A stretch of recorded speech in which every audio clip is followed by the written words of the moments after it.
स्वागत है आपका आज फिर से आपके अपने YouTube चैनल सेंट्रल मिशन में। आज हम बात करने वाले हैं वापस class 8 NCERT RBSC Hindi English medium book और एक्सरसाइज 14.3 के बारे में। 14.2 यानी 14.2 इसमें हम पढ़ रहे थे गुणनखंड अर्थात फैक्टराइजेशन, गुणनखंडन अर्थात फैक्टराइजेशन। हमने आपको 14.1 में गुणनखंड करना सिखाए, कॉमन लेना सिखाया यानी सार्व गुणनखंड बनाना सिखाया। साथ में हमने एक द्विपदीय त्रिपदीय व्यंजकों के गुणनखंड करना भी सीखा, सूत्रों का उपयोग भी किया। आज हम इन्हीं व्यंजकों के बीजीय व्यंजकों के एक पदीय से एक पदीय का भाग, द्विपदीय में एक पदीय का भाग, द्विपदीय में द्विपदीय का भाग करना सीखेंगे। तो पेन कॉपी उठा लीजिए क्योंकि अब वक्त है मैथ्स पढ़ने का।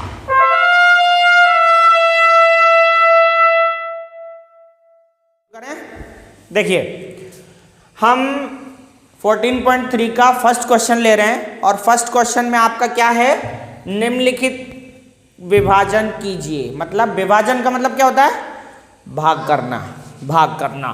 Carry out the following division, यानी कि आपको जो सवाल दिए हैं फॉलोइंग उनको आपको भाग लगाना है। तो पहला क्वेश्चन आपका देखिए ध्यान से। फर्स्ट क्वेश्चन है बेटा 28x की घात 4 और भाग चिन्ह 56x। भाग का मतलब हमेशा क्या होता है बेटा, बटा, बटा लगाना। क्या भाग का चिन्ह जब भी होता है हम क्या करते हैं, बटा लगा देते हैं। तो देखिए कैसे करेंगे, अपन सॉल्व करेंगे तब पहले हम ये भाग के इधर वाले नंबर को हम ऊपर लिखेंगे। पहले तो क्वेश्चन दोबारा लिखेंगे, 28x की घात 4 भाग चिन्ह 56x, यही है। अब भाग लगाने का मतलब होता है बेटा भाग के इधर वाला, ये बटा लगा दिया आपने, बटे का चिन्ह लगा दिया, ये है ना। तो भाग के इधर वाला नंबर हम ऊपर लिखेंगे 28x की घात 4 और भाग के इधर वाला डिवीजन का जो चिन्ह होता है ना, उसके इधर वाला जो है नंबर नीचे लिखेंगे 56x। बात समझ में आ गई। अब देखो हम डायरेक्ट भी कर सकते हैं या फिर हम बहुत सरल करके भी इसको कर सकते हैं। कैसे करेंगे देखो, 28 के गुणनखंड कर दो, फैक्टर कर दो 28 के। 28 के क्या हो गए 14, 2 से 14 बार, 2 से 7 बार और फिर 7 से 1 बार, ठीक है। तो हम 28 को ऐसे लिख सकते हैं 2 इंटू 2 इंटू 7, ऐसे लिख सकते हैं। और फिर x की घात 4 है तो हम x को 4 बार लिख सकते हैं, x into x into x into x. मैं दो तरीके बताऊंगा आपको यहाँ पे, एक तो बिल्कुल सिंपल तरीका गुणनखंड करके और एक डायरेक्ट तरीका जिससे आप आगे भी करोगे, ठीक है ना। ये तो बिल्कुल सिंपल है क्योंकि आप फर्स्ट स्टेप में हो अभी, ठीक है। तो 28x की पावर 4 को हमने ऐसे लिख दिया, 28 के 2 गई है, 2 दूनी 4 और 4 सत्ता 28 और x की पावर 4 है तो x को कितनी बार लिखा बेटा, 4 बार लिखा। ऐसे ही 56 के कर लो, 56 के गुणनखंड कर लो आप। 56 के गुणनखंड होंगे 2 से 28 बार और 28 के तो आपने अभी करे ही हैं, 2 से फिर 14 बार, फिर 2 से 7 बार, फिर 7 से, तो ये 56 के गुणनखंड हो गए 2 into 2 into 2 into 7, 2 into 2 into 2 7 into 7 और फिर x एक बार है तो x का x लिख देंगे। बात समझ में आ गई। पहले तो भाग का चिन्ह है तो इधर वाली संख्या को हमने कहाँ लिख दिया, बटे के ऊपर, और भाग के चिन्ह के इधर वाली संख्या को कहाँ लिख दिया, बटे के। फिर हमने उनके गुणनखंड किए। गुणनखंड करने से बेटा देखो यहाँ पे 2 है, 2 से 2 कैंसिल हो गया, फिर दोबारा 2 से 2 और एक 7 से 7 भी कैंसिल हो गया, कट गया। बात समझ में आ गई। इसके बाद देखो x से x भी कट गया, हमने एक x से x भी काट लिया। अब देखो क्या बचा हमारा, क्या क्या बच रहा है, ऊपर क्या बच रहा है वो देख लो, x x x x into x into x, ये ऊपर बचा और नीचे क्या बचा हमारा 2 ओनली, ये बचा ना। तो हम क्या करेंगे, अब इन सबको गुणा कर लो और गुणा में आपको याद है घातें जुड़ जाती हैं। x 3 बार है तो हम क्या लिख सकते हैं इसको, x की घात 3 और यहाँ पे नीचे 2 है अकेला, तो ये आपका आंसर हो गया बहुत इजीली। ये तो हो गया बिल्कुल सिंपल तरीके से गुणनखंड करके जो आसानी से आप कर सकते हो। एक और तरीका मैं आपको बता देता हूं, ध्यान दीजिएगा। 28x की पावर 4 है और यहाँ पे 56x अकेला है, तो यहाँ पे आपको पता होना चाहिए किस पहाड़े से दोनों कट रहे हैं। नंबर संख्याएं डायरेक्ट काट सकते हो आप। कौन से पहाड़े से कट रहे हैं? 14 से कट रहे हैं, और ज़्यादा भी हो सकता है। बड़ी से बड़ी संख्या जिससे कट रहा हूँ 28 से कट रहा है, 28 के पहाड़े से कट रहा है। देखो 28 से कम 28, 28 दूनी 56। ये मैं डायरेक्ट बता रहा हूँ, पहले मैंने ऐसे सिंपल तरीके से बता दिया, अब डायरेक्ट बता रहा हूँ। ऐसे भी कर सकते हो आप, 28 से कम 28, 28 दूनी 56, ठीक है। और आपको याद हो तो मैंने एक रूल बताया था, a की घात m हो और a की घात n हो तो m में से n घट जाती है, m माइनस n हो जाती है। वैसे ही देखो यहाँ पे m मान लो और ये n मान लो, तो ये घटेगी कि नहीं घटेगी? तो यहाँ पे अपन इससे अगर x को काटेंगे तो यहाँ 4 बार x है और ये 1 बार है, तो 4 बार x में से 1 बार x कट गया, तो ऊपर क्या बचा? x की घात 3 बची। तो आंसर हमारा डायरेक्ट आ गया बिना किसी काम के। x क्यूब का 1 से मल्टीप्लाई कर दो और ये 2 अकेला बचा है, तो यहाँ पे 2 लिख दो, ये डायरेक्ट आंसर आ गया। इस तरीके से भी आप कर सकते हो। समझ में आ गया? हाँ, नोट करो, जल्दी से नोट करो। चलो सेकंड क्वेश्चन करें। क्वेश्चन नंबर 2 है, देखिए इसका मैं एक और बता दूं, सेकंड वाला, इसके बाद आपको करने हैं सारे क्वेश्चन। कितना है? 36y क्यूब, 36y क्यूब और डिवीजन में बाद में क्या है? भाग चिन्ह के 9y स्क्वायर, यही है ना। तो अब करते हैं बेटा। तो क्या करेंगे? वही डिवीजन मतलब बेटा, डिवीजन मतलब भाग का मतलब बेटा, तो माइनस 36y क्यूब लिख देते हैं और नीचे क्या लिख देते हैं भाई? भाग के इधर वाला ऊपर और भाग के इधर वाला नीचे, ठीक है। तो ये लिख दिया। अब ऐसा करते हैं, क्योंकि देखो यहाँ पे ऊपर माइनस है नीचे प्लस है, तो जब दोनों जगह एक जैसे चिन्ह आते हैं ना तो प्लस का ही आंसर आता है, लेकिन जब दोनों जगह अलग अलग चिन्ह होंगे तो माइनस का आंसर आएगा। तो यहाँ पे अपन माइनस तो अकेला लिख ही देंगे ऊपर का। ऊपर के गुणनखंड कर लेते हैं। 36 के गुणनखंड करो बेटा। 36 के गुणनखंड 36 के फैक्टर करेंगे तो 2 से कितनी बार? 18 बार। फिर 2 से कितनी बार? फिर 3 से जाएगा, 3 तिया 9 और 3 तिया 9। इसका मतलब 2 2 3 3 लिख दें अपन इसको। तो 2 इंटू 2 इंटू 3 इंटू 3, ये हमने लिख दिया 36 को, ठीक है। और y क्यूब है तो y into Y into Y ऐसा लिख दिया। फिर 9 का करेंगे तो 9 का तो ये देख लो आप, यहाँ से देख लो 3 इंटू 3 हो रहा है, तो ये 3 इंटू 3। और यहाँ पे y स्क्वायर है तो y इंटू वाई। अब इसको अपन कर सकते हैं आराम से, बराबर के नीचे बराबर लगाएंगे, ठीक है। और फिर देखो 3 से 3 कैंसिल हो गए, एक बार और 3 से 3, एक बार y से y कैंसिल हो गया, एक और बार y से y। अब क्या क्या बचा बेटा ऊपर? तो माइनस 2 इंटू 2, 2 इंटू, और क्या बचा? Only y। नीचे क्या बचा? कुछ नहीं बचा, नीचे कुछ नहीं बचा ना, तो फिर 1 मानते हैं नीचे। क्या मानते हैं हम? 1। अब इनको गुणा कर लो, और नीचे 1 की कोई वैल्यू नहीं होती, नीचे 1 लगाओ भी मत तो भी ठीक है, तो डायरेक्ट सब मिला दो, माइनस 4y। और इस तो ये होगा हमारा आंसर। अब इसको हम छोटे तरीके से करें, शॉर्ट मेथड से करें, जो मैंने आपको करवाई थी डायरेक्ट। कितना था? माइनस 36y क्यूब और ये 9y स्क्वायर। तो देखो 9 से 36 में भाग जा रहा है आपका, 9 के पहाड़े से दोनों कट रहे हैं ना, 9 चौके 36 4 बार। और ये देखो y क्यूब से y स्क्वायर कम करेंगे तो y बचेगा, तो क्या बचा? Only minus 4y। ये देखो आंसर यहाँ भी आ गया। ये छोटा मेथड हो गया। समझ गए बात को? दोनों तरीके से नोट करो। और अब जो है, अगर आपको ये दोनों क्वेश्चन फर्स्ट के समझ में आ गए हैं तो आपको भी बाकी के जो क्वेश्चन है, कितने क्वेश्चन है बेटा? 5 क्वेश्चन है, तो बाकी के जो 3 क्वेश्चन है आप अपना होमवर्क समझ के उनको कीजिएगा। बहुत आसान है, बहुत सिंपल है।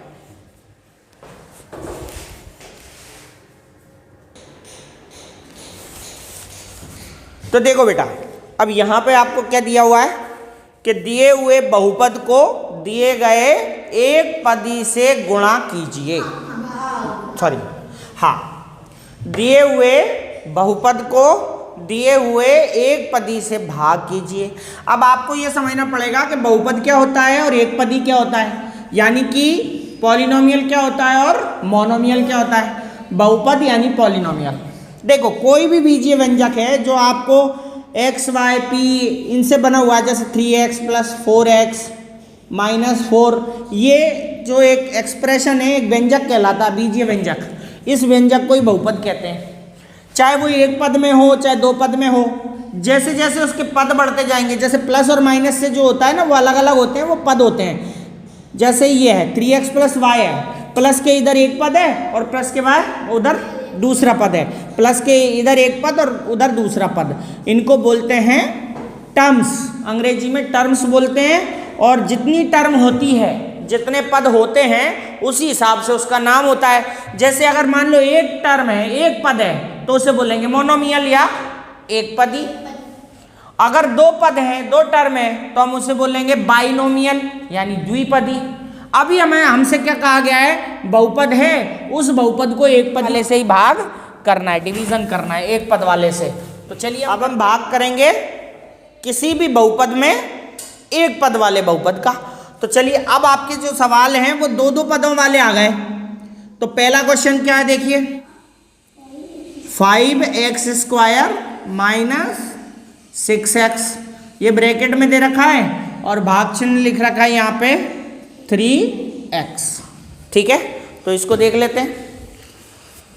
ये होने में तो सारे के सारे ही बहुपद हैं, इधर वाला भी भाग के इधर वाला भी बहुपद है यानी कि पॉलिनोमियल, और उधर वाला भी बहुपद है यानी पॉलिनोमियल। ठीक है, लेकिन बस इनके जो पद होते हैं ना उसके हिसाब से इन्हें अलग अलग नाम देते हैं। जैसे एक पद हो तो एक पदी अर्थात मोनोमियल, ठीक है, दो पद हो तो द्विपदी अर्थात बाइनोमियल, ठीक है, त्रिपदी तीन पद हो तो त्रिपदी अर्थात ट्राइनोमियल। ठीक है, तो फिलहाल तो अपने पास ये दो पद वाला बहुपद है और ये एक पद वाला बहुपद है। हमें दो पद वाले में एक पद वाले का भाग लगाना है। ठीक है, बात समझ में आ गई। दो टर्म वाले में एक टर्म वाले का भाग लगाना है। तो देखिए करते हैं, कैसे करेंगे। तो देखो यहाँ पे सॉल्व करने के लिए अपन को क्या करना पड़ेगा बेटा, वही काम करना पड़ेगा जो हमने करा पहले। कैसे, इसको भाग के इधर वाले को ऊपर लिखो और भाग के इधर वाले को नीचे लिखो। तो इधर वाले को ऊपर लिखा। अच्छा, एक खास बात मैं आपको बता दूं, ये नीचे लिखाई है। ठीक है, अब ये ब्रैकेट में है, जब तक ये ब्रैकेट में है तब तक तो ये एक पद कहलाता है, पूरा का पूरा एक ही पद होता है। अभी ब्रैकेट के बाहर है, हमने खोल दिया तो ये दो अलग अलग पद हैं। अब आप ऐसा नहीं कर सकते कि इससे डायरेक्ट 3 से 6 काट दोगे, ऐसा नहीं कर सकते आप, क्योंकि ऊपर की तरफ अगर दो पद हो और नीचे की तरफ एक ही पद हो तो फिर दो पदों में से कोई एक पद नहीं कट सकता, वो पूरा का पूरा काटना पड़ेगा तब कटेगा। ठीक है, उसका एक तरीका है, आपको कॉमन लेना मैंने बताया। आप ऊपर में से कुछ चीज़ कॉमन ले लो। क्या कॉमन आ रहा है बताइए, x कॉमन आ रहा है, वेरी गुड। संख्या तो कॉमन आ ही नहीं रही, क्योंकि संख्या में किसी का भाग नहीं जा रहा, दोनों में 5 और 6 में किसी ऐसी कॉमन संख्या का भाग नहीं जा रहा जो कॉमन आ जाए। ठीक है, तो 5 और 6 में से कोई कॉमन नहीं आएगा, लेकिन दोनों जगह से x छोटा वाला कॉमन आ जाएगा। तो चलिए x कॉमन ले लेते हैं, तो x कॉमन आ गया। क्या बचा अंदर, 5x। यहाँ पे बचा बेटा 5x। देखो 5 तो बचे ही बचे, क्योंकि 5 तो कॉमन आए नहीं, और x डबल बार है, एक बार बाहर आ गया तो एक बार अंदर बचा, फिर माइनस, यहाँ से x बाहर आ गया, केवल 6 बचा, तो ये हो गया आपका। और नीचे कितना है, 3x। समझ में आ गई। अब हम इसे पूरे को एक पद बोल सकते हैं, क्योंकि यहाँ पर कोष्टक लग गया, कोष्टक लगते ही और बीच में गुणा का निशान होते ही एक पद है। अगर यहाँ बीच में प्लस माइनस होते तो वापस दो पद हो जाते। ठीक है, तो अभी तो एक ही पद है, तो अब आराम से कट सकते हैं। अंदर वाला नहीं कटेगा, ये कट सकता है ये। तो हम x से x को काट देते हैं, बात समझ में आ गई। x से x को हम काट देते हैं, तो ऊपर क्या बचा 5x माइनस, और नीचे क्या बचा 3। या तो हम आंसर इस तरह से लिख सकते हैं, एक तरीका और है आंसर लिखने का, कि जो यहाँ पे ये एक पद है ना, इसको अलग लिख लो आप, 5x माइनस 6, इसको कोष्टक में लिख दो। और यहाँ पर आप 3 को लिखना चाहोगे तो 1/3 करके लिख दो, ऐसे 3 को लिखना चाहोगे तो 1/3 को लिख दो, ऐसे भी आंसर लिख सकते हैं। ये भी सही है और ये भी सही है, मतलब इसके 1/3 को हम बाहर निकाल लेते हैं और ये 5x माइनस 6 अलग से लिख देते हैं। ऐसे भी लिख सकते हैं, ऐसे भी लिख सकते हैं, तो ये नोट कर लो आप। क्वेश्चन नंबर सेकंड का सेकंड देख लेते हैं, है ना। सेकंड देख ले। सेकंड क्या है, 3y की घात 8 माइनस 4y की पावर 6 प्लस 5y की पावर 4, और इनको ब्रैकेट में दिया गया है और भाग चिन्ह क्या लगा है, y की पावर 4। तो बहुत आसान है, मैंने आपको बताया क्या करना है। पहला काम क्या करना है, पहला काम तो बटे की लाइन खींच के यानी अपॉन की लाइन खींच के भाग चिन्ह के इधर वाला ऊपर लिखना है ना, और उधर वाला नीचे लिखना है। तो ये तो आपका हो गया ऊपर वाला, इधर वाला। अब वो नीचे लिख दीजिए y की पावर 4। तो ध्यान दो, फिर बटे लिखेंगे। अब मैंने क्या बताया था आपको कॉमन लेना है सबसे पहले कोष्टक में से। क्या करना है, कॉमन लेना है। तो कॉमन कैसे लेंगे बेटा, इनमें से 3, 4 और 5 में ऐसी कोई संख्या है जिसका भाग जा रहा है, 3, 4 और 5 में, तीनों में ही नहीं जा रहा। तो इसका मतलब संख्याओं में तो कोई कॉमन आएगा नहीं, संख्याओं में तो कोई चीज़ कॉमन नहीं आएगी। तो फिर आप चलो चर राशि पे यानी अंग्रेजी के अक्षर पे। तो इनमें से क्या कॉमन आ रहा है, तीनों जगह है y, तो कॉमन आएगा ही आएगा। तो क्या कॉमन आना चाहिए बताइए, y कॉमन आएगा ओनली। y सब जगह मौजूद है, यहाँ पे y की y 8 बार है, यहाँ y 6 बार है, और y यहाँ पे 4 बार है। तो मैंने बोला सबसे कम बार जहाँ पर होता है वो कॉमन आता है, बताया था नहीं कि बताया था आपको। तो फिर आप ये देखिए कि y यहाँ पर सबसे कम है, तो यही कॉमन आ जाएगा, y की घात कितनी। तो अब यहाँ क्या बचेगा, 3 तो बचेंगे। सबसे पहले पद में देखो, पहले तो क्या बचा यहाँ पे, पहले पद में देखो यहाँ 8 बार से 4 बार बाहर आ गया, तो कितनी बार बचेगा y, बचेगा माइनस, ये माइनस का चिन्ह। फिर 4 बार आया ही नहीं कॉमन। अब यहाँ से 6 बार y था, 4 बार बाहर आ गया, तो कितनी बार बचा, 2 बार बचा, ठीक है। और यहाँ पर क्या बचा, 5। y तो 4 बार बाहर आ गया, इसलिए यहाँ कुछ नहीं बचा, ठीक है, समझ में आ गई बात। और नीचे क्या है, y की घात।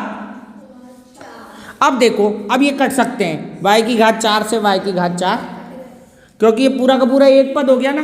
तो अब हम y की घात 4 से y की घात 4, ऐसे नहीं काटना कभी भी, y की घात 4 से y की घात 4 कॉमन लेना, एक पद बनाना इसको, क्योंकि अभी ऊपर 3 पद है और नीचे एक ही पद है। तो 3 पदों से एक पद का कोई सा भी पद नहीं कट सकता जब तक कि पूरे एक पद में ना बदल जाए। तो एक पद में कब बदलेगा, जब इसमें कोष्टक लगेगा और कोई कॉमन आएगा। समझ में आ गई बात। तो ये आपको क्वेश्चन समझ में आ गया। बस अब कटने के बाद में आंसर लिख देंगे अपन इसको, यही ऊपर वाला ही आंसर रहेगा, नीचे तो कुछ बचा ही नहीं ना। 3y की पावर 4 माइनस 4y की पावर 2 एंड प्लस 5, ये आपका आंसर है। इसको आंसर लिख लो। अगला क्वेश्चन करते हैं। एक बार हम फिर से इसी का थर्ड क्वेश्चन भी करते हैं। बड़ा क्वेश्चन है, आपको देख के ऐसा लग रहा होगा कि बहुत बड़ा क्वेश्चन है, अब नहीं आएगा, कोई दिक्कत वाली बात नहीं है, मैं समझाता हूँ। देखो वही काम करना है आपको, बटे की लाइन खींचनी है, पहले तो अपॉन की लाइन खींचनी है और भाग के इधर वाला नंबर ऊपर लिखना है। तो ये 8 क्या क्या है, x cube Y square Z square plus x square Y cube Z square plus x square Y square और जेड क्यूब, ये आपका कोष्टक में लिखा हुआ, ठीक है। और उसको नीचे ले आए, उधर वाले को नीचे लिखना है। तो 4x square Y square Z square, समझ में आ गया इतना। अब देखो इस 4 से हम अंदर में तो कुछ नहीं काट सकते क्योंकि अंदर तो 3 पद हैं, लेकिन हाँ ये बाहर काट सकते हैं, ठीक है। तो पहले तो हम 4 से ये 8 को उड़ा देते हैं, 4 एकम 4, 4 दूनी 8। तो ऊपर क्या बच रहा है बेटा, 2, है ना। ये लाइन खींच दी अपन ने, है ना। अब वो जैसा अपन पहले करते थे, कॉमन लेते थे, तब कॉमन ले लो अंदर से। तो देखो कॉमन क्या आएगा, आप ध्यान देना, x y z तीनों है, तीनों जगह पे। तो x और y और z तीनों में से कॉमन आएगा, आएगा कि नहीं आएगा। तो सबसे पहले x का छोटा पावर देखो कौन सा है, x क्यूब है, x स्क्वायर है, x स्क्वायर है, तो x स्क्वायर कॉमन आएगा, x स्क्वायर कॉमन आ गया। अब y में से देखो, y भी सबसे छोटा स्क्वायर में ही है, तो वाई स्क्वायर कॉमन आ गया। और जेड भी देखो, यहाँ पे 2 है, यहाँ पे 2 है, यहाँ 3 है, तो छोटा कौन हुआ 2, तो जेड स्क्वायर ये कॉमन आ गया तीनों जगह से। तो क्या क्या बचा अंदर, क्या क्या बचेगा, क्या क्या बचेगा अंदर, x 3 बार था, 2 बार बाहर आ गया, तो क्या बचा यहाँ पे x, 2 बार का 2 बार ही बाहर आ गया, 2 बार का 2 बार बाहर आ गया z, y भी बाहर आ गया, तो यहाँ पे y और z तो बचेंगे नहीं, क्या बचेगा ओनली, क्योंकि x 3 बार था, 2 बार बाहर आया है, और ये तो पूरे के पूरे बाहर आ गए, तो x बचा अकेला। अब अंदर दूसरे स्थान पे देखो, सेकंड प्लेस पे देखो, 2 बार x था, दोनों बार बाहर आ गया, तो x तो बचेगा नहीं अंदर। 3 बार y था, 2 बार बाहर आया, तो 1 बार y बच गया, और z 2 बार था, 2 बार बाहर आ गया, यानी कि पूरा हो गया। अब तीसरे स्थान पे देखो, तीसरे स्थान पे x 2 बार है और y भी 2 बार है, तो ये दोनों पहले ही आ गए बाहर। अब z 3 बार है, तो यहाँ पे क्या बचेगा, 1 बार z बचेगा, तो हर जगह पर से 1 बार यहाँ पे x बचा, यहाँ y बचा, और यहाँ, समझ में आ रही है बात कॉमन लेने की। अब इसके बाद नीचे क्या बच रहा है देखो, x स्क्वायर बच रहा है, y स्क्वायर बच रहा है, और 4 से 8 काट दिया था हमने, है ना। अब देखो x स्क्वायर से x स्क्वायर कट गया, y स्क्वायर से y स्क्वायर कट गया, z स्क्वायर से z स्क्वायर कट गया, तो क्या बचेगा ऊपर 2, और ये कोष्टक बचेगा x plus y plus z, ये हमारा आंसर हो गया। ठीक है, समझ में आ गया। अब आप क्या करोगे, क्वेश्चन नंबर 4 इसका और 5 दोनों कंप्लीट करोगे, ठीक है ना, it's your homework. Question number 4 और 5 इस सेकंड क्वेश्चन का कंप्लीट करोगे, ठीक है। तो अब हम करें 14.3 का क्वेश्चन नंबर 3। क्वेश्चन नंबर 3 भी ऐसा ही है, उसमें बोला है निम्नलिखित का विभाजन कीजिए, यानी वर्कआउट द फॉलोइंग डिविजन्स, है ना। मैंने यहाँ 2 क्वेश्चन लिख दिए आपको, ये क्वेश्चन नंबर 2 की तरह ही है, लगभग सेकंड क्वेश्चन की तरह ही है, ध्यान दीजिएगा। सबसे पहले हम फर्स्ट क्वेश्चन करते हैं, इसका सेकंड का।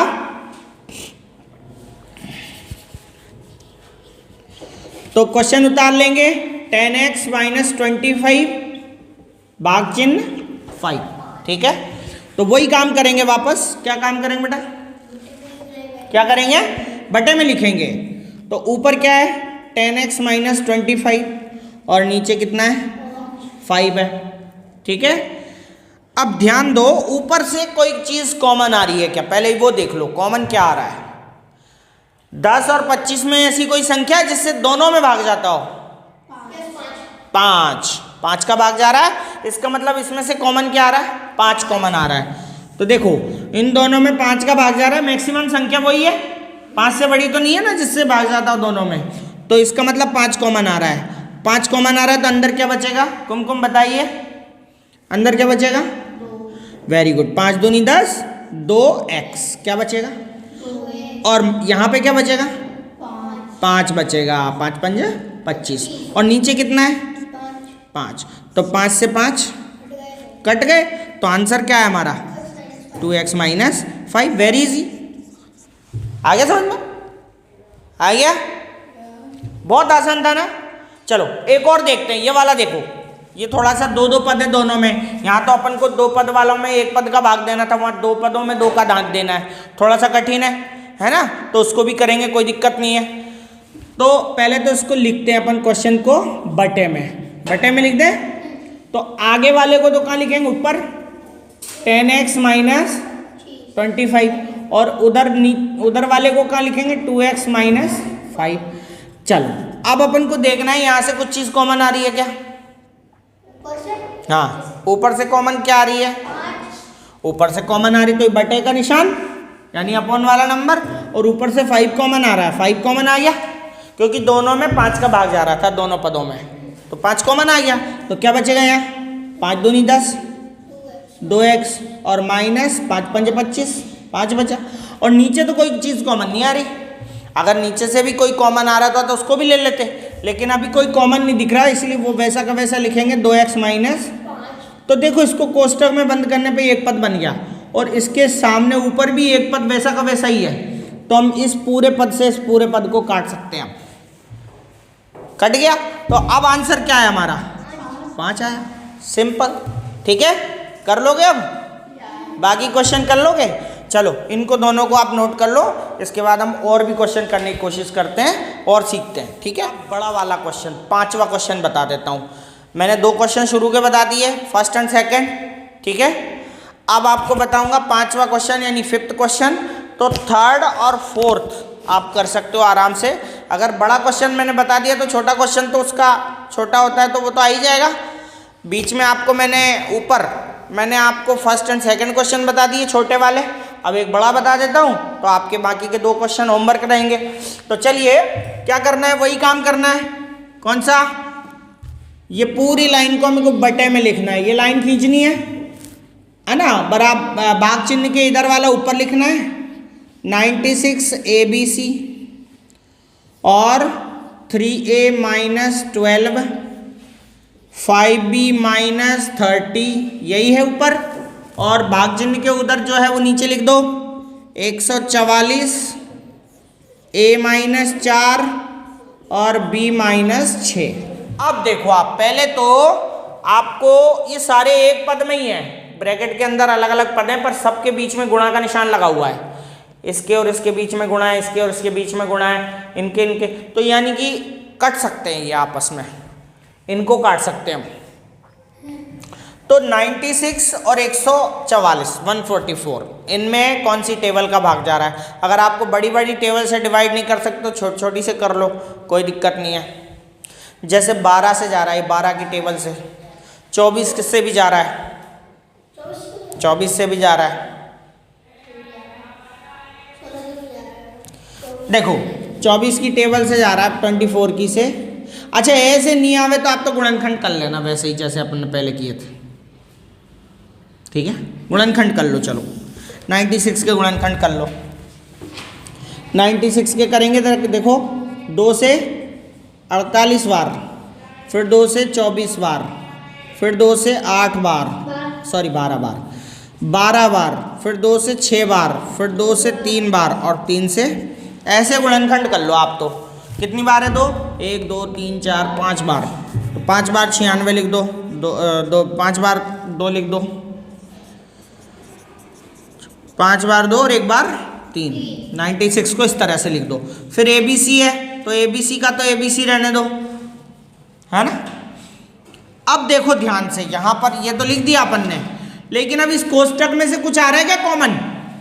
इस कोष्टक में से कोई कॉमन आ रहा है तो वो लिख लो। 3 कॉमन आ रहा है तो गुणा का निशान लगा के और 3 को कॉमन ले लो। और क्या बचा अंदर? A - 4।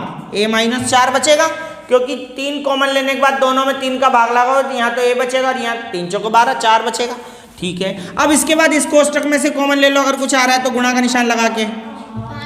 वेरी गुड, 5 कॉमन आ रहा है तो 5 कॉमन आ गया, क्या बचा?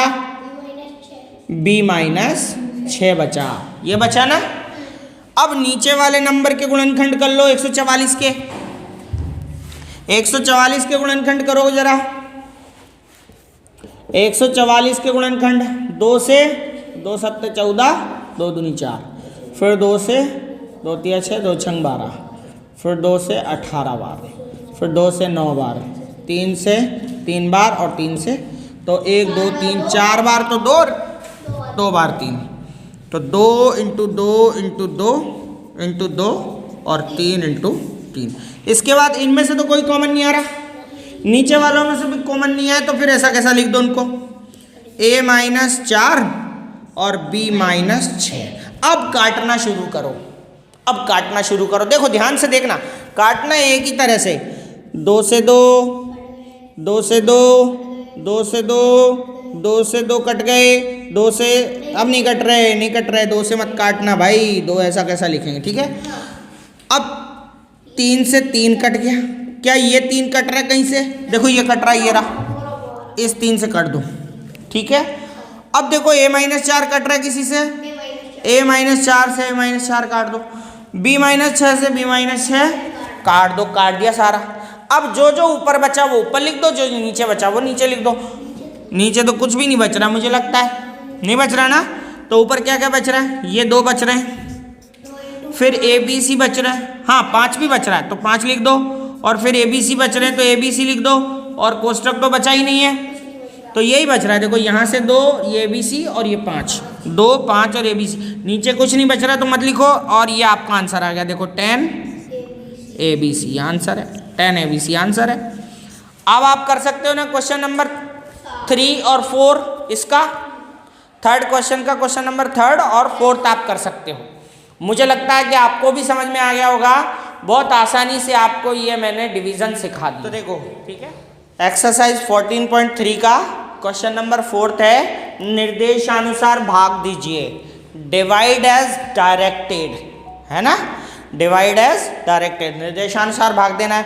तो जैसा क्वेश्चन नंबर 3 में आपने जो बड़ा क्वेश्चन किया लास्ट वाला, सेम सारे के सारे वैसे के वैसे क्वेश्चन है, अगर आप करना चाहो तो। और आप कहो तो मैं एक क्वेश्चन बता देता हूं, एक क्वेश्चन इनमें से बता दूंगा, तो सारे के सारे क्वेश्चन आपको करने वैसे के वैसे हैं जैसा क्वेश्चन नंबर 3 का लास्ट क्वेश्चन था, वैसे ही क्वेश्चन है। करके देख लेते हैं हम। इनमें से बड़ा क्वेश्चन आपको कौन सा लग रहा है, 3 बता दूं? तो 3 क्वेश्चन बता देता हूं इसका मैं। क्वेश्चन नंबर 4 का मैं 3 क्वेश्चन ले रहा हूं डायरेक्ट, क्योंकि वैसे के वैसे क्वेश्चन है जैसा क्वेश्चन नंबर 3 में था। लीजिए कैसे करेंगे, वही तरीका अपना 52 के पहले तो इसको ऊपर लिख दो, 52 PQR, और फिर है P प्लस Q और Q प्लस R और R प्लस P, ये तो ऊपर आएगा क्योंकि डिवाइड के इधर है, और डिवाइड के उधर क्या है, 104 PQ, Q प्लस R और R प्लस P। सबसे पहले तो आपको जो कट रहा है ना वो काट लो, और नहीं तो पहले गुणनखंड कर लो, 52 के गुणनखंड कर लो। वैसे आपको ध्यान होगा 52 दूनी 104 डायरेक्ट कट रहा है, 52 का 2 बार भाग जा रहा है 104 में, तो डायरेक्ट काट सकते हो आप, 52 एकम 52। अब आप थोड़ा सा समझदार हो गए तो डायरेक्ट भी काट सकते हो, गुणनखंड करके कचरा करोगे फिर उसको काटोगे, इससे बढ़िया डायरेक्ट काट दो। 52 की टेबल से दोनों जा रहे हैं 52 की टेबल से, 52 1 जा 52 एंड 52 2 जा 104, ठीक है। तो 52 से 104 कट गए 2 बार, फिर P से P कैंसिल हो गया, देखो Q से Q कैंसिल हो गया, और क्या है Q प्लस R से Q प्लस R, और R प्लस P से, अब जो बच रहा है वो आपका आंसर है। ऊपर क्या बच रहा है, R और ये P plus Q, P plus Q, नीचे बच रहा है आपका 2, तो ये 2 ये आपका आंसर है, बहुत ही सिंपल, समझ में आ गया। तो क्वेश्चन नंबर 4 के मुझे सारे क्वेश्चन आपके कंप्लीट चाहिए होमवर्क में, यानी 4th क्वेश्चन के सारे क्वेश्चन आप करोगे, एक मैंने आपको फॉर एग्जांपल बता दिया, ठीक है। चलते हैं 5th क्वेश्चन पर। यहाँ पर अब हम चले हैं क्वेश्चन नंबर 5 को करने के लिए, 14.2 क्लास 8 क्वेश्चन नंबर 5। और 5th क्वेश्चन के क्वेश्चन इस तरह से हैं कि व्यंजक के गुणनखंड कीजिए और निर्देशानुसार भाग दीजिए, गुणनखंड भी करना है और फिर भाग देना है। अब गुणनखंड हमने एक्सरसाइज 14.2 में किए थे, और हमें गुणनखंड किसके करना है, जिसके टुकड़े नहीं हो सकते उसके तो टुकड़े करने नहीं। खंड का मतलब क्या होता है, खंड का मतलब होता है टुकड़े, फैक्टर। अब x प्लस 5 के तो टुकड़े हो नहीं सकते, लेकिन इसके होंगे, क्योंकि हमने क्वेश्चन नंबर 5 को याद रखना, 5th क्वेश्चन जो हम कर रहे हैं इसके लिए हमें पिछली एक्सरसाइज का क्वेश्चन नंबर 5 चेक करना है ना। तो देखो बेटा, यहां पर तो एक 3 पद वाला व्यंजक है और यहां 2 पद वाला है, इसके तो टुकड़े हो नहीं सकते क्योंकि इसमें कोई टुकड़ा है ही नहीं, लेकिन इसके टुकड़े होंगे। ये वो वाला व्यंजक है, 5वां क्वेश्चन आपका था, 5वां क्वेश्चन था पिछली एक्सरसाइज का, यानी यहाँ पे स्क्वायर है या नहीं है, तो फिर क्या करते थे, फर्स्ट और लास्ट टर्म को गुणा करते थे, मल्टीप्लाई करते थे, फिर उसके पॉसिबल फैक्टर यानी कि संभावित गुणनखंड निकालते थे। उन गुणनखंडों को जोड़ने घटाने पे बीच की संख्या आनी चाहिए, बीच की संख्या आनी चाहिए, और बीच की संख्या को फिर सॉल्व करते थे, फिर 4 पद बन जाते थे, चारों में से 2 में से कॉमन लेकर के 2 गुणनखंड निकल जाते थे अपने। तो वैसा ही ये वाला है, चलो करते हैं। पहला काम अपन को वही करना है, बटे के ऊपर और नीचे लिखना है। पहले ऊपर वाली संख्या बटे, ये भाग के इधर वाली ऊपर लिख देंगे ये, और ये वाली नीचे लिख देंगे y प्लस 5, ऐसे लिख दिया। अब हमें क्या करना है, ऊपर वाले के गुणनखंड करने हैं, क्योंकि ये संख्या बड़ी है, बड़ी संख्या को तोड़ लो, गुणनखंड कर लो उनके। तो कैसे करेंगे देखिए, मैंने आपको पहले बताया फर्स्ट और लास्ट का गुणा कर लो, पहले और अंतिम पद का गुणा करना। 10 और वाई स्क्वायर का गुणा क्या होगा, 10y²। आप यहां से भी सीख सकते हैं, कोई दिक्कत वाली बात नहीं है। पहले और आखिरी पद को गुणा कर लेना है और फिर 10 के टुकड़े करना। 10 के टुकड़े कैसे करेंगे, गुणनखंड कैसे करेंगे, हमें ये समझना पड़ेगा कि 10 में हम किस किस का भाग दे सकते हैं। तो हम बड़े से ही शुरू करेंगे। 10 में हम एक तो 10 का भाग दे सकते हैं, एक बार 10 का भाग दे सकते हैं, फिर इसके बाद और किसका दे सकते हैं, 5 का भाग दे सकते हैं, कितनी बार, इसके अलावा 2 का भी दे सकते हैं 5 बार, पर ये 2 और 5 रिपीट हो जाएंगे, इसलिए फिर यहाँ से लिखना बंद कर दो। इसका मतलब इतने ही गुणनखंड होंगे, ठीक है। फिर देखो इन दोनों को, इनमें से कौन सी संख्या को जोड़ने या घटाने पर 7 आना चाहिए। तो पहले तो ये पता करो जोड़ना है कि घटाना है, जोड़ना या घटाना। तो वो कहाँ से पता चलेगा बेटा कि जोड़ना है कि घटाना है, पीछे वाले नंबर के चिन्ह से। अगर पीछे वाले नंबर का चिन्ह प्लस है तो जोड़ने पर 7 लाना है, और अगर यहाँ माइनस होता तो घटाने पर 7 लाना था। तो अब क्या करना है अपन को, क्योंकि पता चल गया यहाँ प्लस है तो जोड़ने पर 7 लाना है। तो इन दोनों को जोड़ने पे 7 आ रहा है, तो जोड़ने का निशान लगा दो प्लस का। हमेशा याद रखना जब गुणनखंड करो तो गुणनखंड में आगे वाला नंबर बड़ा रखना, पीछे वाला नंबर छोटा रखना, और जोड़ना हो तो प्लस का निशान लगा देना, घटाना हो तो यहाँ बीच में माइनस लगा देना। बात समझ में आ गई, जोड़ना हो तो प्लस और घटाना हो तो ऐसे लगा देना आप, तो जैसा जैसा मैं करता जाऊं। और फिर इन दोनों के साथ ये डबल वाई है ना, तो वाई लगा करके और इन दोनों को बीच में ला दो आप। इसको बोलते हैं स्प्लिट द मिडिल टर्म, यानी मध्य पद को हटाकर, मध्य पद को। तो मध्य पद को किससे हटाएंगे, इन दोनों से, क्योंकि इन दोनों का जोड़ 7 आ रहा है तो 7 का कोई मतलब ही नहीं है। तो अब इन दोनों को लिख देंगे पहले ऊपर, देखो y² प्लस, है ना, कोष्टक में इन दोनों को लिखना है, हमेशा कोष्टक में ही लिखना है आपको, और प्लस 10, है ना। जब तक अपन गुणनखंड करते रहेंगे तब तक ये संख्याएं वैसी की वैसी लिखने में आती रहेंगी। नीचे वाली वैसी की वैसी लिख दो, y+5। अब अगले स्टेप में वही काम करोगे, कोष्टक खोलोगे तो y² कोष्टक खोलोगे, क्योंकि बाहर प्लस है इसलिए कोष्टक का कोई प्रभाव नहीं पड़ेगा चिन्ह का, तो वैसा का वैसा आ जाएगा 5y + 2y + 10, और यहाँ पर y+5। समझ में आ गया। अब इसके बाद आपको 2 के जोड़े में कॉमन लेना है, तो इन दोनों में से कॉमन ले लो, क्या आ रहा है, y कॉमन आ रहा है, क्या बचेगा, y+5 बचेगा। कैसे बचा y+5, यहाँ डबल बार y था, एक बार बाहर आ गया तो एक बार बचा, और प्लस का प्लस, और यहाँ से y बाहर आ गया तो यहाँ 5 बचा। अब इन दोनों में से कॉमन ले लो, और तीसरे स्थान पे जो चिन्ह होगा वही लगाना है। अब दोनों में से 2 कॉमन आ रहा है तो क्या बचेगा, इसमें भी y+5, और ये 2 ब्रैकेट हमेशा एक जैसे रहेंगे, और नीचे क्या है, y+5। अब क्या करना है, इसके गुणनखंड क्या होगा, इसके गुणनखंड में मतलब आपको इन दोनों में से कॉमन लेना है, प्लस के इधर और प्लस के उधर, दोनों में सेम कोष्टक कौन सा है, y+5, और बचा क्या, y+2, और नीचे क्या बचा, नीचे वाले को छोड़ना नहीं है। अब देखो y+5 से y+5 कट गए, तो क्या बचा हमारे पास, ये इसका आंसर हुआ। समझ में आ गई बात। ऊपर वाली संख्या 3 पदों वाली है, 2 घात वाली है, तो उसके गुणनखंड करने हैं आपको इस तरह से, ठीक है। और अगर आपको इन गुणनखंडों के बारे में ज़्यादा जानना है तो पिछली वीडियो आपको देखना पड़ेगा, है ना। तो ये हो गया आपका 5वें क्वेश्चन का फर्स्ट क्वेश्चन कंप्लीट हो गया, जिसमें आपको त्रिपदीय व्यंजक दे रखा था, ट्राइनोमियल, ठीक है ना।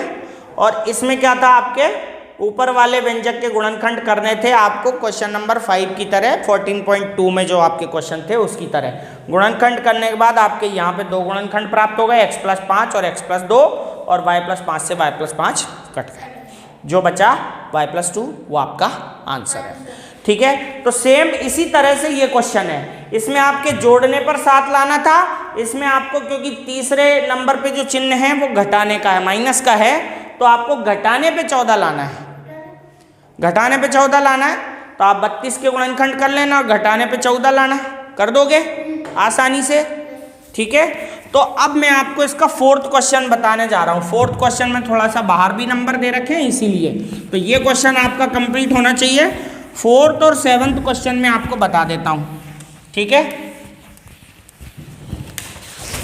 देखिए फोर्थ क्वेश्चन, फोर्थ क्वेश्चन है आपका 4yz और फिर है z² प्लस 6z माइनस 16 और divided by 2y z plus 8। ये आपका क्वेश्चन है। इस क्वेश्चन में भी कुछ भी नहीं, वो का वही गुणनखंड करना है, किसका, ये ब्रैकेट का। बाकी इसके साथ ये संख्या लगी हुई तो साथ में ही लिखना है इसको भी, इसको छोड़ना नहीं है, इसको लिखना है, बस यही कलाकारी इसके अंदर और कुछ भी नहीं है। चलो लिखते हैं इनको हम। पहले ये वाला नंबर लिख देते हैं 4yz और z² प्लस 6z माइनस 16 और ये वाला इधर लिख देंगे 2y और कोष्टक z प्लस 8। समझ में आया इतना? अब क्या करेंगे, वही अपन को इसके गुणनखंड करने हैं। पहले तो यहाँ से देखो कट रहा है कुछ, 2 के पहाड़े से 2 दूनी y से y कट गए, ठीक है। साथ ही हमें फर्स्ट और लास्ट का गुणा कर लेना है, तो कितना आ रहा है 16z² आ रहा है। कितना आ रहा है, तो 16 के गुणनखंड कर लो पहले।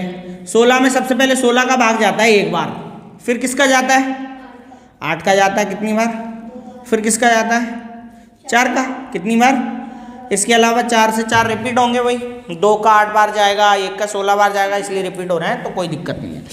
अब हमें ये देखना है कि इनमें से कौन सी संख्या ऐसी है जिसको जोड़ने घटाने पे 6 आएगा। तो पहले ये पता करेंगे कि जोड़ना है या घटाना है। तो हमें लास्ट वाले चिन्ह से पता चल जाएगा कि जोड़ना है कि घटाना है। प्लस हो तो जोड़ना है, माइनस हो तो यहाँ पे माइनस है, तो इसका मतलब घटाने पे 6 लाना है हमें। तो घटाने पे 6 हमारे पास इनसे आ रहा है 8 और 2 से, 8 में से 2 जाएंगे तो 6 बचेंगे। तो घटाने पर हमेशा माइनस लगा दो बीच में और जोड़ने पर आपको हमेशा प्लस लगाना है बीच में, ठीक है।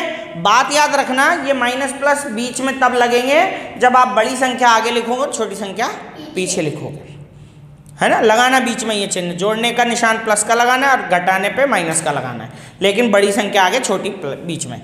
चलिए अब इसको कर लेते हैं। तो हम दोनों के साथ z लगा के और इनको बीच में लिख देते हैं। इसको कहते हैं स्प्लिट द मिडिल टर्म, यानी मध्य पद को हटाना। मध्य पद को हटा रहे हैं और उसकी जगह इन दोनों को रख रहे हैं। मध्य पद को हटाना इस प्रोसेस का नाम है। तो देखो यहाँ पे क्या बचा बेटा 2 और z, तो 2z अपना वैसा का वैसा लिख देंगे, जो बचा 2z वो लिख दिया। फिर इसके बाद हम ये कोष्टक को थोड़ा बड़ा कोष्टक बना लेते हैं, ये वाला, क्योंकि कोष्टक है, कोष्टक के अंदर कोष्टक नहीं आएगा। फिर हम लिखेंगे z² और a प्लस का निशान लगा के और ये दोनों को लिख देंगे कोष्टक में 8z माइनस 2z। यहाँ पे ढंग से लिखना, आप 2 अलग और z अलग दिखना चाहिए एक जैसा। कई बच्चों की आदत होती है 2 भी वैसे ही लिखते हैं और z भी वैसे लिखते हैं, है ना। तो यहाँ पर ध्यान रखना थोड़ा सा। तो 8z माइनस 2z और पीछे क्या है बेटा, ठीक है। अब इसके बाद नीचे वाले नंबर में केवल ये बचा z माइनस z प्लस 8, यही बचा ना, इसको ऐसे लिख दिया। अब क्या करेंगे, आप इसका कोष्टक हटाएंगे, हटाते थे तो 2z तो आपका ऐसा कैसा और इसका कोष्टक हटेगा तो ये क्या है z²। बाहर प्लस लग रहा है इसलिए वैसा का वैसा लिख दो, अगर बाहर माइनस है तो चिन्ह बदल के लिख दो। तो plus 8z minus 2z minus 16। अब क्या करना है बच्चा, अब क्या करना है, 2 2 के जोड़े में से कॉमन लेना है, ठीक है। तो ये कोष्टक बड़े कोष्टक के अंदर ही चलेगा, ये बाहर वाला वैसा का वैसा लिखने में आना है, ठीक है। तो एक बार और लिख देते हैं, देखिए 2z, ठीक है। अब देखो इस कोष्टक के अंदर इन दोनों पदों में से क्या कॉमन आ रहा है, बताइए। z कॉमन आएगा, क्या बचेगा z प्लस 8, z प्लस 8, क्योंकि डबल बार z था, एक बार बाहर आ गया तो एक बार बचा, और यहाँ से z बार आ गया तो यहाँ 8 बचा। अब यहाँ पे से देखो तीसरे स्थान पे कौन सा चिन्ह है, तो माइनस कॉमन आ गया। और देखो दोनों जगह भाग किसका जा रहा है, 2 का, तो 2 कॉमन आ गया।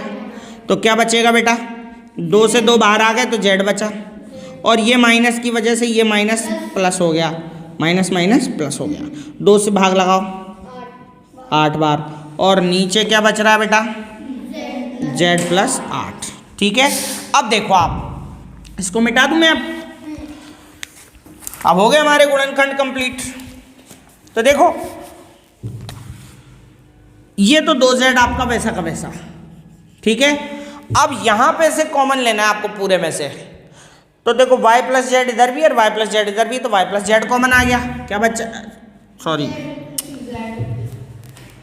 अब देखो इन दोनों में से कॉमन लेना है आपको, माइनस के इधर से और माइनस के उधर से। तो माइनस के इधर भी z प्लस 8 है और उधर भी z प्लस 8 है, तो z प्लस 8 दोनों में से कॉमन आ गया। तो यहाँ पे लिख लेंगे z प्लस 8 एक बार कॉमन आ गया, तो क्या बचा अंदर, ये बचा z और -2, तो z -2 आपका बचा। ठीक है, और नीचे क्या है, z प्लस 8, और देखो z प्लस 8 से z प्लस 8, तो ऊपर क्या बच रहा बच्चा, 2z और z -2, तो ये बच रहा आपका, यही इस क्वेश्चन का आंसर है। समझ में आ गया, क्लियर। अब देखो बेटा क्वेश्चन नंबर 5 में मैंने आपको 4th क्वेश्चन बता दिया, तो आपका फर्स्ट और 4th हो गया कंप्लीट, सेकंड और थर्ड भी ऐसे ही हैं। अब इसके बाद आपका 5th 6th और 7th क्वेश्चन एक जैसे हैं, तो मैं इनमें से एक बता देता हूं, यानी लास्ट वाला क्वेश्चन मैं आपको बता देता हूं। तो लास्ट वाला क्वेश्चन आपको बता दूंगा तो इसके पहले वाले क्वेश्चन आपके कंप्लीट हो जाएंगे। ठीक है, इस तरह से हमारी एक्सरसाइज भी कंप्लीट हो जाएगी। तो क्वेश्चन नंबर 7 हम देख लेते हैं।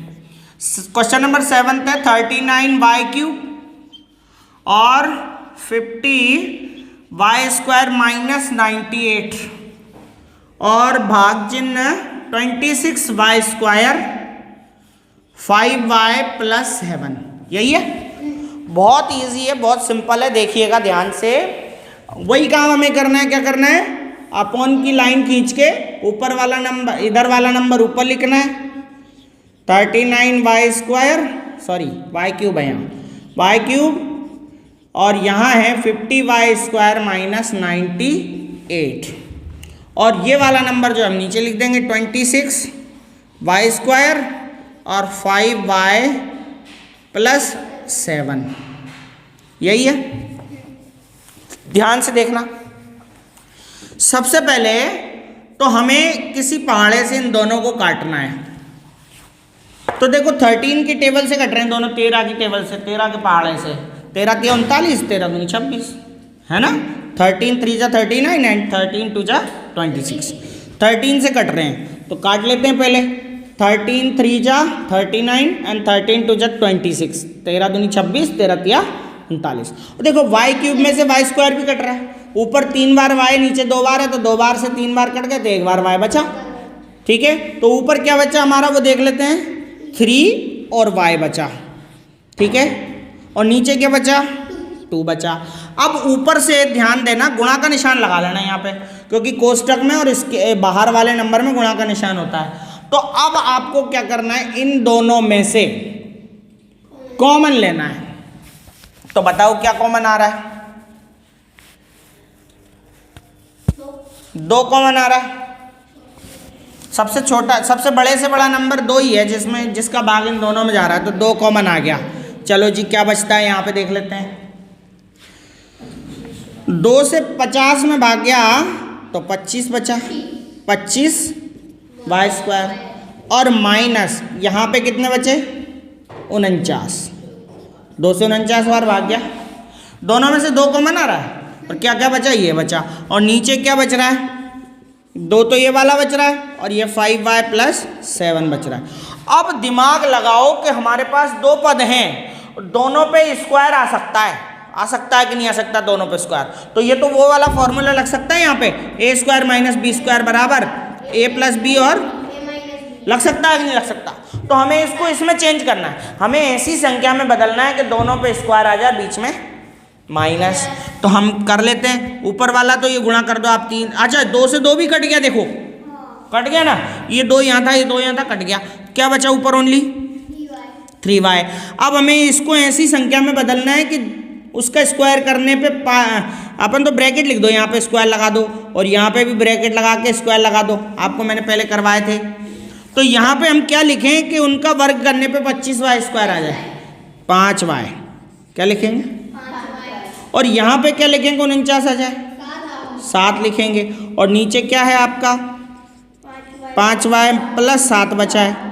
ठीक है, तो हम अब इसको क्या करेंगे, इसके गुणनखंड का ये सूत्र लगा देंगे, ये फॉर्मूला आइडेंटिटी लगा देंगे, a plus B A minus B, यानी कि अपन को दोनों का स्क्वायर हटा के एक बार प्लस में लिखना है और एक बार, तो यहाँ पे मैं इधर कर देता हूँ। ठीक है, तो एक बार प्लस में लिख दो 5y प्लस 7 और एक बार माइनस में लिख दो 5y माइनस 7। अच्छा, वो बाहर की तरफ 3y भी बच रहा है, तो यहाँ 3y लिख दो बाहर। ठीक है, 3y बाहर लिख दिया, तो इसको स्क्वायर हटा के एक बार प्लस लिख दिया और एक बार, तो ये गुणनखंड हो गए। ठीक है, अपॉन में क्या आ रहा है, देखिए अपॉन में आ रहा है 5y प्लस 7, और देखो 5y प्लस 7 से 5y प्लस 7, तो क्या बचा बेटा, ये बचा आपका 3y और 5y माइनस 7, ये आपका आंसर आ रहा है। ठीक है, बहुत आसानी से। मुझे उम्मीद है कि ये एक्सरसाइज आपकी कंप्लीट हो गई है, आपको समझ में आ गई है। अगर आपको समझ में आ जाए तो यस कर दीजिए, वीडियो को लाइक कर दीजिए। फिर मिलते हैं अगली वीडियो में, तब तक के लिए गुड बाय।